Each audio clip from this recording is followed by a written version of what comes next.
റസൂൽ സല്ലല്ലാഹു അലൈഹി വസല്ലമ പറയുന്നു, രണ്ട് വചനങ്ങൾ അത് നാവിൽ വളരെ ഭാരം കുറഞ്ഞതും അള്ളാഹുവിൻ്റെ ത്രാസിൽ വളരെ തൂക്കമുള്ളതും അള്ളാഹുവിൻ്റെ അടുക്കൽ വളരെ പ്രിയങ്കരമായതുമാണ്. അവ ഏതാണെന്ന് ചോദിച്ചാൽ സുബ്ഹാനല്ലാഹി വബിഹംദിഹി സുബ്ഹാനല്ലാഹിൽ അലീം എന്നാണ് എന്ന് ബുഖാരി, മുസ്ലിം നിവേദനം ചെയ്ത ഹദീസിൽ കാണുന്നു. നാവിൽ ഭാരം കുറഞ്ഞതാണ് എന്ന് പറഞ്ഞിട്ടുള്ളതിൻ്റെ ഉദ്ദേശം അത് ചൊല്ലുന്നതിന് കൂടുതൽ സമയം ആവശ്യമില്ല, വളരെ ചുരുങ്ങിയതാണ്. അത് പാഠമാക്കുന്നതിനും കൂടുതൽ സമയമോ ബുദ്ധിമുട്ടോ ആവശ്യമില്ല. ഇങ്ങനെയൊക്കെ ആണെങ്കിലും അമലുകളെ തൂക്കുന്ന ത്രാസിൽ, ഈ അമലുകളെ തൂക്കുന്ന ത്രാസ് എന്ന് പറയുമ്പോൾ നമ്മുടെ ഭാവനയിലുള്ളതോ അല്ലെങ്കിൽ സാധാരണ നമ്മുടെ കടകളിൽ ഉപയോഗിക്കുന്നതോ ആയ ത്രാസുമായി അതിനെ സാമ്യം ചെയ്യാൻ പാടില്ല. ഓരോന്ന് തൂക്കുന്നത് നമുക്കറിയാം ഓരോ രീതിയിലാണ്. സ്വർണം തൂക്കാൻ ഉപയോഗിക്കുന്ന ത്രാസല്ല സാധാരണ പച്ചക്കറിയും മറ്റ് പല വ്യഞ്ജനങ്ങളും തൂക്കാൻ ഉപയോഗിക്കുന്നത്. അതുകൊണ്ട് തന്നെ അമലുകളെ തൂക്കുന്നതിന് ഓരോന്നിനും ഓരോ കണക്കാണ് കാൽക്കുലേറ്റ് ചെയ്യപ്പെടുന്നത്. നമ്മുടെ ഇൻ്റർനെറ്റിൽ നമ്മൾ GB, MB എന്നിങ്ങനെ പറയുന്നു.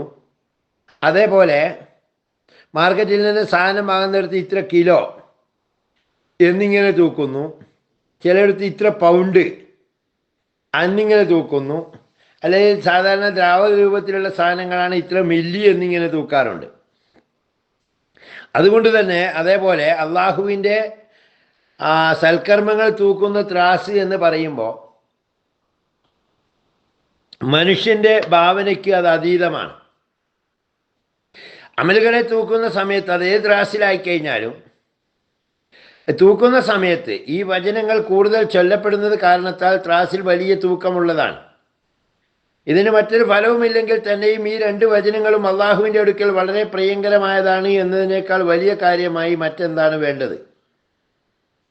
ഇമാം ബുഖാരി റളിയല്ലാഹു അൻഹു ഈ രണ്ട് വചനങ്ങൾ കൊണ്ടാണ് തൻ്റെ കിതാബായ സഹീഹുൽ ബുഖാരി അവസാനിപ്പിച്ചിരിക്കുന്നത്. അതിൽ അവസാനത്തെ ഹദീസും ഇത് തന്നെയാണ്. ഒരു ഹദീസിൽ പറയുന്നു, നിങ്ങൾ ആരും ദിവസവും 1000 നന്മ ചെയ്യുന്നത് ഉപേക്ഷിക്കരുത്. സുബ്ഹാനല്ലാഹി വബിഹംദിഹി സുബ്ഹാനല്ലാഹിൽ അലീം 100 പ്രാവശ്യം ചൊല്ലുക. മറ്റൊരു ഹദീസിൽ സുബ്ഹാനല്ലാഹി വബിഹംദിഹി എന്ന് മാത്രമായും പറയുന്നുണ്ട്. അത് 1000 നന്മയായി കണക്ക് കൂട്ടപ്പെടുന്നതാണ്. അത്രയും പാപം ഇൻഷാ അല്ലാഹ് ദിവസവും ഉണ്ടാവുകയില്ല. ഈ തസ്ബീഹ് കൂടാതെ മറ്റെന്തെല്ലാം നല്ല കാര്യങ്ങൾ ചെയ്യുന്നുവോ അതിൻ്റെ പ്രതിഫലം കൂടുതൽ ലാഭകരമായി തീരുന്നതാണ്. ഒരു ഹദീസിൽ വരുന്നു, ഒരാൾ രാവിലെയും വൈകുന്നേരവും 100 പ്രാവശ്യം സുബ്ഹാനല്ലാഹി വബിഹംദിഹി ചൊല്ലുകയാണെങ്കിൽ അവൻ്റെ പാപങ്ങളെല്ലാം പൊറുക്കപ്പെടുന്നതാണ്. അവ സമുദ്രത്തിലെ അലമാലകളേക്കാൾ കൂടുതലുണ്ടെങ്കിലും ശരി. ഒരു ഹദീസിൽ ഇപ്രകാരം വരുന്നു, സുബ്ഹാനല്ലാഹി വബിഹംദിഹി സുബ്ഹാനല്ലാഹി വൽഹംദുലില്ലാഹി വലാ ഇലാഹ ഇല്ലല്ലാഹു അല്ലാഹു അക്ബർ കൊണ്ട് ശൈത്യകാലത്ത് വൃക്ഷങ്ങളിൽ നിന്നും ഇലകൾ പൊഴിഞ്ഞു വീഴുന്നത് പോലെ പാപങ്ങൾ പൊഴിഞ്ഞു പോകുന്നതാണ്. ഹസ്രത്ത് അബൂ റളിയല്ലാഹു അൻഹു പറയുന്നു, ഒരു പ്രാവശ്യം റസൂൽ സല്ലല്ലാഹു അലൈഹി വസല്ലമ പറഞ്ഞു, ഞാൻ നിനക്ക് അള്ളാഹുവിൻ്റെ അടുക്കൽ ഏറ്റവും പ്രിയങ്കരമായ വചനം ഏതാണെന്ന് പറഞ്ഞു തരട്ടെ? ഞാൻ പറഞ്ഞു, അള്ളാഹുവിൻ്റെ റസൂലേ, അള്ളാഹുവിൻ്റെ അടുക്കൽ ഏറ്റവും പ്രിയങ്കരമായ വചനം എനിക്ക് പറഞ്ഞു തന്നാലും. തങ്ങൾ പറഞ്ഞു, അള്ളാഹുവിൻ്റെ അടുക്കൽ ഏറ്റവും പ്രിയങ്കരമായ വചനം സുബ്ഹാനല്ലാഹി വബിഹംദിഹി എന്നതാണ്. ഒരു റിവായത്തിൽ സുബ്ഹാൻ റബ്ബിഹി വബിഹംദിഹി എന്ന് വന്നിരിക്കുന്നു. ഒരു റിവായത്തിൽ ഇപ്രകാരം കാണാം, അല്ലാഹു തആല അവൻ്റെ മലക്കുകൾക്ക് വേണ്ടി തിരഞ്ഞെടുത്ത വചനമാണ് ഏറ്റവും ശ്രേഷ്ഠമായത്. അത് സുബ്ഹാനല്ലാഹി വബിഹംദിഹി എന്നതാണ്. അർശിൻ്റെ ചുറ്റുമുള്ളവരും അല്ലാത്തവരുമായ എല്ലാ മലക്കുകളും അള്ളാഹുവിൻ്റെ തസ്ബീഹ് തഹ്മീദിൽ വ്യാപൃതരായിരിക്കുകയാണ്. അള്ളാഹുവിൻ്റെ പരിശുദ്ധിയെ വർണ്ണിച്ചുകൊണ്ടിരിക്കലും അവനെ വാഴ്ത്തിക്കൊണ്ടിരിക്കലുമാണ് അവരുടെ ജോലി. ഈ കാര്യങ്ങൾ ആദ്യത്തെ മറ്റു ഒരുപാട് വീഡിയോകളിൽ നമ്മൾ വിശദമായി പറഞ്ഞിട്ടുള്ളതാണ്. അതുകൊണ്ട് തന്നെയാണ് ആദം നബി അലൈഹി ഇസ്ലാമിനെ സൃഷ്ടിക്കുന്ന സമയത്ത് അവർ അള്ളാഹുവിൻ്റെ സന്നിധിയിൽ നഹ്നു നുസബ്ബിഹു ബിഹംദിക വനുഖദ്ദിസു ലക, ഞങ്ങൾ നിനക്ക് തസ്ബീഹ് ചൊല്ലുകയും നിന്റെ പരിശുദ്ധിയെ വർണ്ണിച്ചു കൊണ്ടിരിക്കുകയും ചെയ്യുന്നു എന്ന് പറഞ്ഞത്. മറ്റൊരു ഹദീസിൽ ഇപ്രകാരം കാണാം: ആകാശം അള്ളാഹുവിൻ്റെ മഹോന്നതിയുടെ ഭാരം കൊണ്ട് സംസാരിക്കുന്നതാണ്. അത് നമ്മുടെ കട്ടിലും മറ്റും ഭാരം കൊണ്ട് കിർ കിർ എന്ന് ശബ്ദമുണ്ടാക്കുന്നത് പോലെ ആകാശം അങ്ങനെ ശബ്ദിക്കുമ്പോൾ അത് ശബ്ദിക്കുന്നത് അതിൻ്റെ കടമയാണ്. അള്ളാഹുവിനോടുള്ള ഭയത്തിൻ്റെ ഭാരം അത്രയും കടുത്തതാണ്.